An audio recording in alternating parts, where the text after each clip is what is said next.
ஆளுமை மிக்க அரசியல்வாதியாக பியோர் பாலிடிக்ஸ் பயிற்சி பட்டறை நேரடி இணைய வழி வகுப்புகள் உங்கள் சீட்டிற்கு முந்துங்கள் 7338824242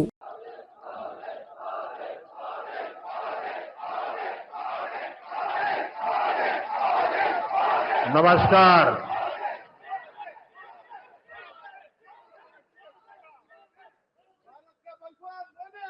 बेंगलुरु नगರದ ಆತ್ಮೀಯ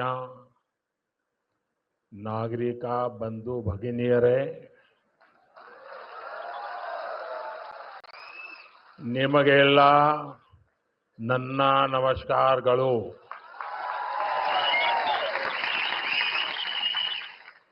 कर्नाटक के गवर्नर श्री थावरचंद गहलोत जी,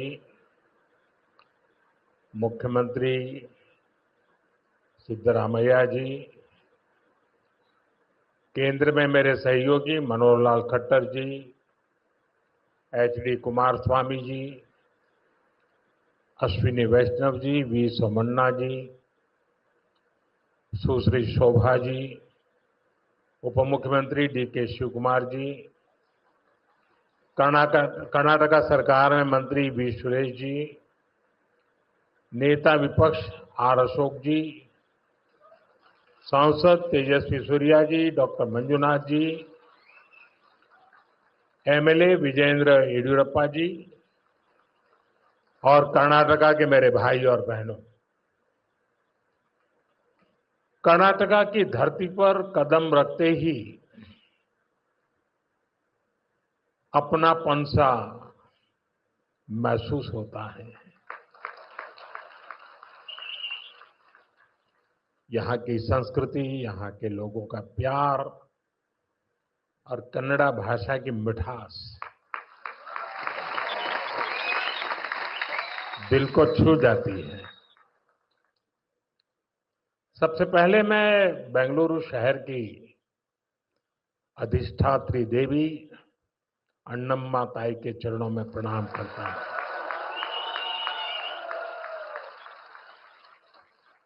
सदियों पहले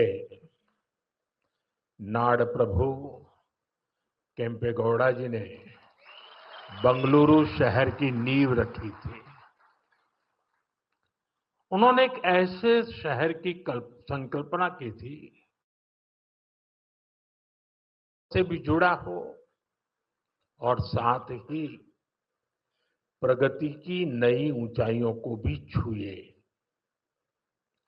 बेंगलुरु ने अपनी उस स्पिरिट को हमेशा जिया, हमेशा उसे सहज कर रखा और आज बेंगलुरु उस सपने को साकार कर रहा है। साथियों, बेंगलुरु को हम एक ऐसे शहर के रूप में उभरता देख रहे हैं जो न्यू इंडिया के राइज का सिंबल बन चुका है। एक ऐसा शहर जिसकी आत्मा में तत्वज्ञान है और जिसके एक्शन में टेक ज्ञान है। एक ऐसा शहर जिसने ग्लोबल आईटी मैप पर भारत का परचम लहराया है। बेंगलुरु की इस सक्सेस स्टोरी के पीछे अगर कोई है तो वो यहां के लोगों की, आप सबकी मेहनत और आप सबकी टैलेंट है।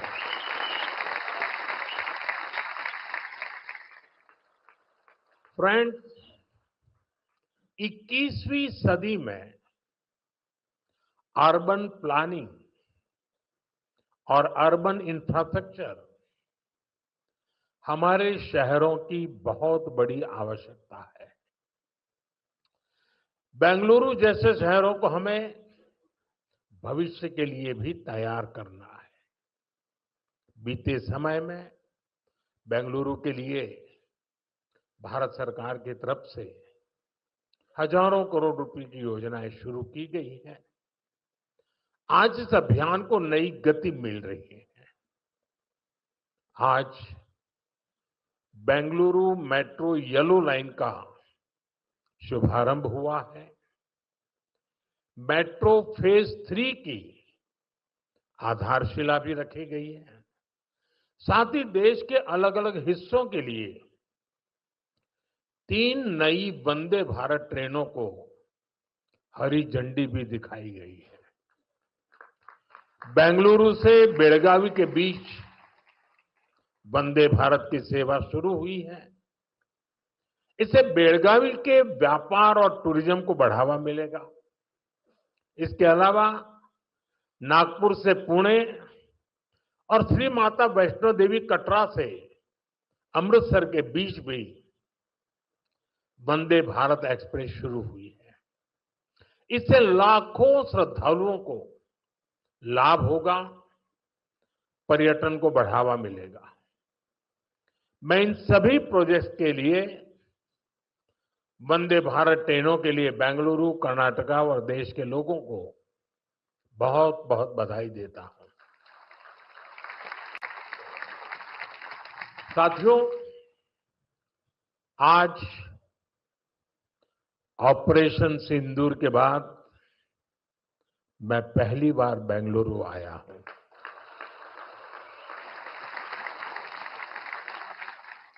ऑपरेशन सिंदूर में भारतीय सेनाओं की सफलता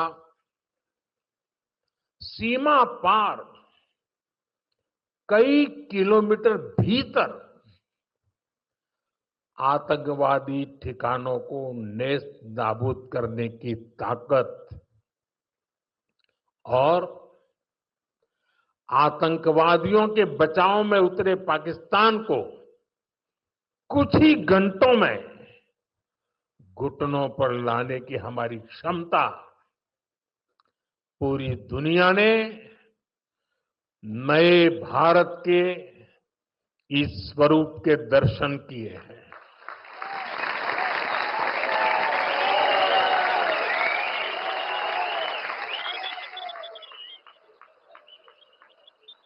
ऑपरेशन सिंदूर की सफलता के पीछे बहुत बड़ी वजह हमारी टेक्नोलॉजी और डिफेंस में मेक इन इंडिया की ताकत है। और इसमें बेंगलुरु और कर्नाटका के युवाओं का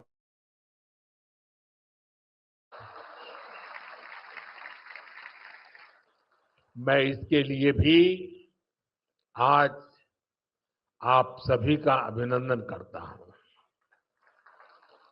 साथियों, आज बेंगलुरु की पहचान दुनिया के बड़े सिटीज के साथ होती है। हमें ग्लोबली कॉम्पीट भी करना है, इतना ही नहीं, लीड भी करना है। हम तभी आगे निकलेंगे जब हमारे शहर स्मार्ट होंगे, फास्ट होंगे, एफिशिएंट होंगे।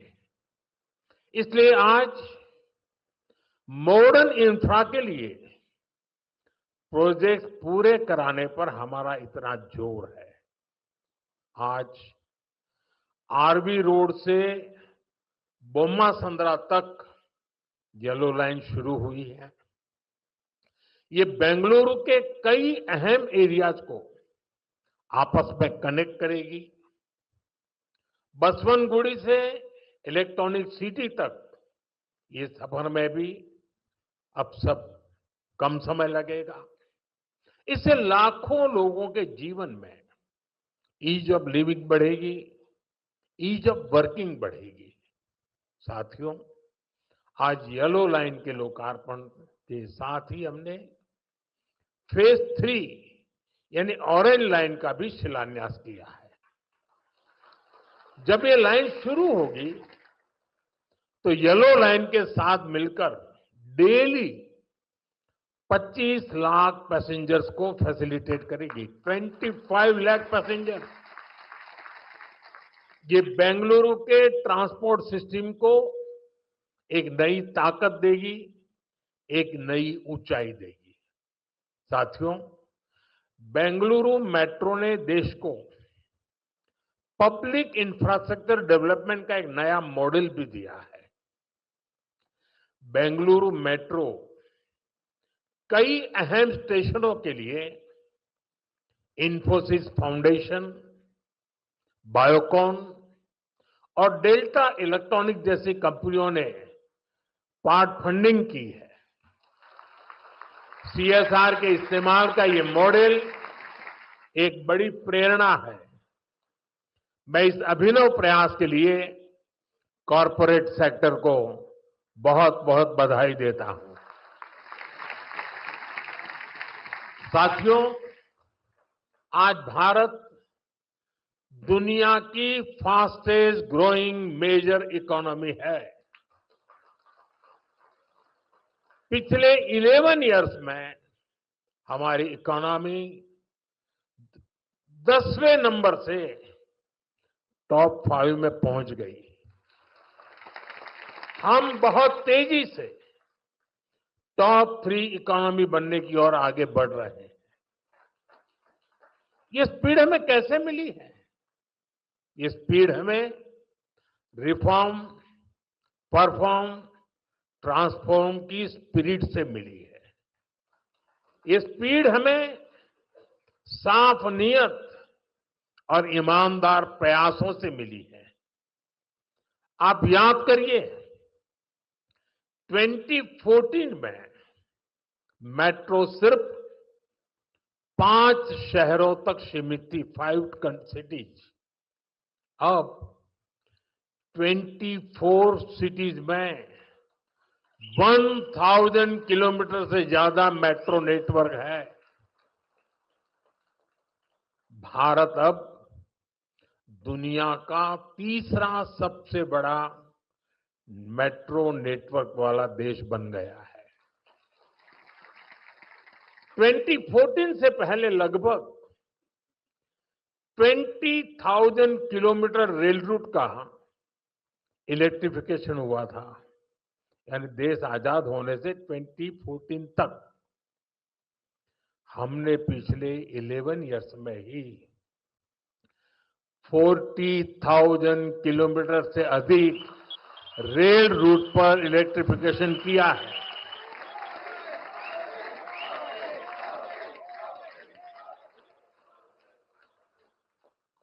साथियों, जल, थल, नभ कुछ भी अछूता नहीं रखा है।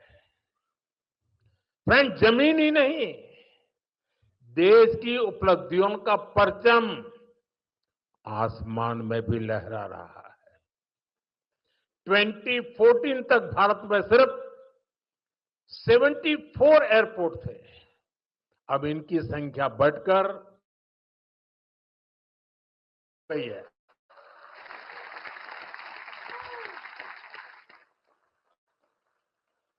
नभ की सिद्धि, थल की सिद्धि और जल की भी वाटरवेज का आंकड़ा भी उतना ही शानदार है।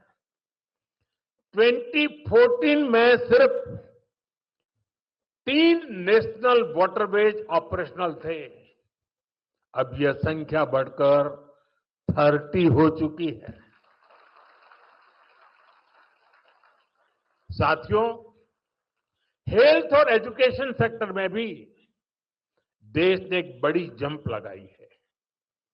2014 तक हमारे देश में सिर्फ 7 एम्स और 387 मेडिकल कॉलेज थे। अब 22 एम्स और 704 मेडिकल कॉलेज लोगों की सेवा में जुटे हैं। बीते 11 साल में देश में मेडिकल की 1 लाख से ज्यादा नई सीटें जुड़ी है। आप कल्पना कर सकते हैं इससे हमारे मिडिल क्लास के बच्चों को कितना फायदा है। इन 11 वर्षों में आईआईटी की संख्या भी 16 से बढ़कर 23, ट्रिपल आईटी की संख्या 9 से बढ़कर 25 और आईएम्स की संख्या 13 से बढ़कर 21 हो चुकी है। यानी आज स्टूडेंट्स के लिए हायर एजुकेशन में ज्यादा से ज्यादा मौके बन रहे हैं। साथियों, आज देश जिस गति से आगे बढ़ रहा है, उसी गति से गरीब और वंचित का जीवन भी बदल रहा है। हमने प्रधानमंत्री आवास योजना के तहत 4 करोड़ से अधिक पक्के घर दिए हैं।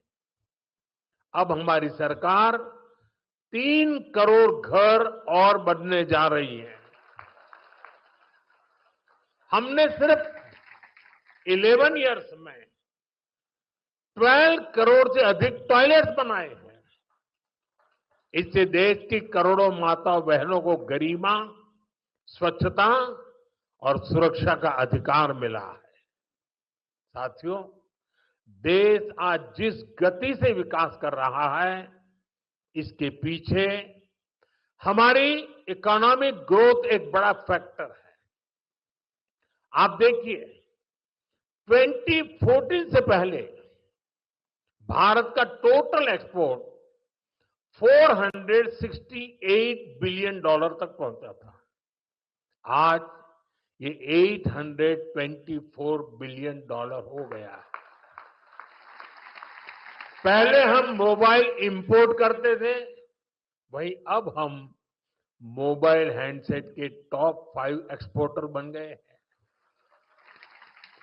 और बेंगलुरु की इसमें बहुत बड़ी भूमिका भी है।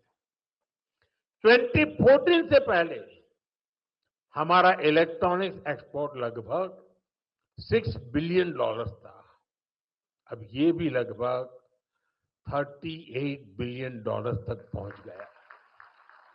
साथियों, 11 इयर्स पहले तक भारत का ऑटोमोबाइल एक्सपोर्ट लगभग 16 बिलियन डॉलर था। आज ये 2 गुने से अधिक हो चुका है, डबल हो चुका है। और भारत ऑटोमोबाइल का 4था सबसे बड़ा एक्सपोर्टर बन गया है। ये उपलब्धियां आत्मनिर्भर भारत के हमारे संकल्प को मजबूती देती है।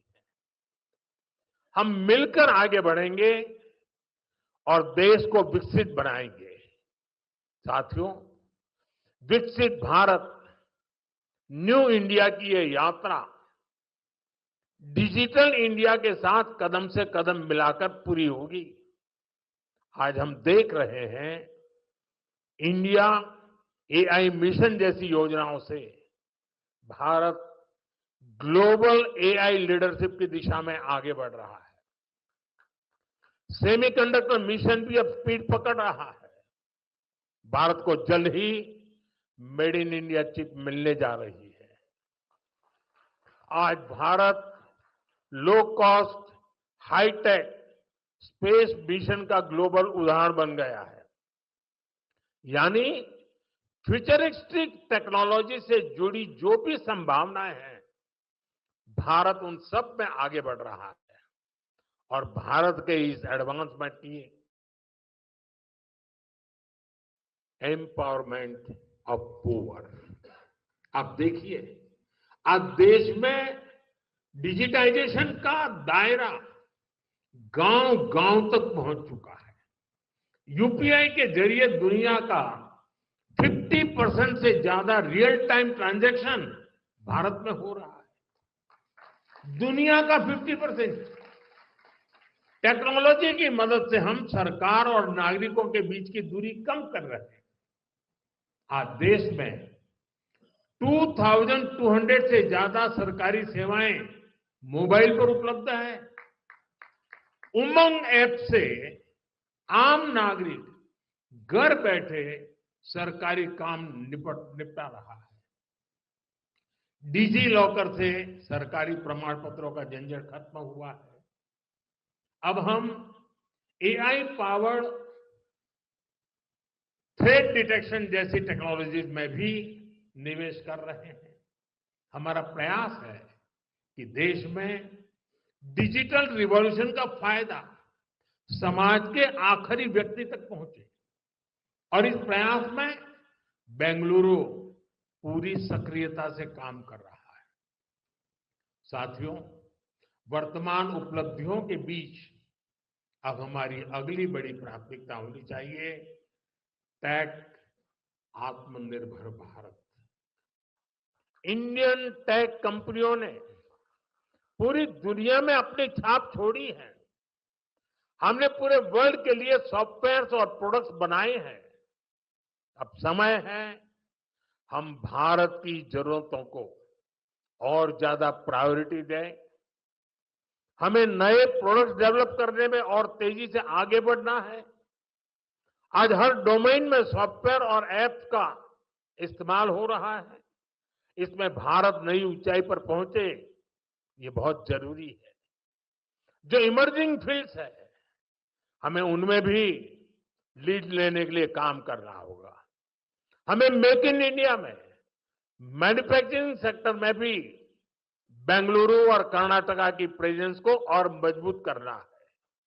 और मेरा आग्रह है हमारे products zero defect, zero effect के स्टैंडर्ड पर टॉप क्वालिटी के होने चाहिए। यानी बिना डिफेक्ट वाले प्रोडक्ट हो और उन्हें बनाने का नेगेटिव इफेक्ट पर्यावरण पर भी न पड़े। मेरी अपेक्षा है कर्नाटका का टैलेंट आत्मनिर्भर भारत के इस विजन को लीड करे। साथियों, केंद्र सरकार हो या राज्य सरकार, हम सभी जनता की सेवा के लिए हैं। हमें देशवासियों की बेहतरी के लिए साथ मिलकर कदम उठाने हैं। इस दिशा में एक जो सबसे जरूरी जिम्मेदारी है वो है नए रिफॉर्म्स। बीते एक दशक में हमने लगातार रिफॉर्म्स को आगे बढ़ाया है। उदाहरण के तौर पर भारत सरकार ने कानूनों को डीक्रिमिनलाइज करने के लिए जन विश्वास बिल पास किया है और अब इसका जन विश्वास 2.0 भी पारित करने जा रहे हैं। राज्य सरकारें भी ऐसे कानूनों की पहचान कर सकती हैं जिनमें अनावश्यक आपराधिक प्रावधान हैं, उन्हें खत्म किया जा सकता है।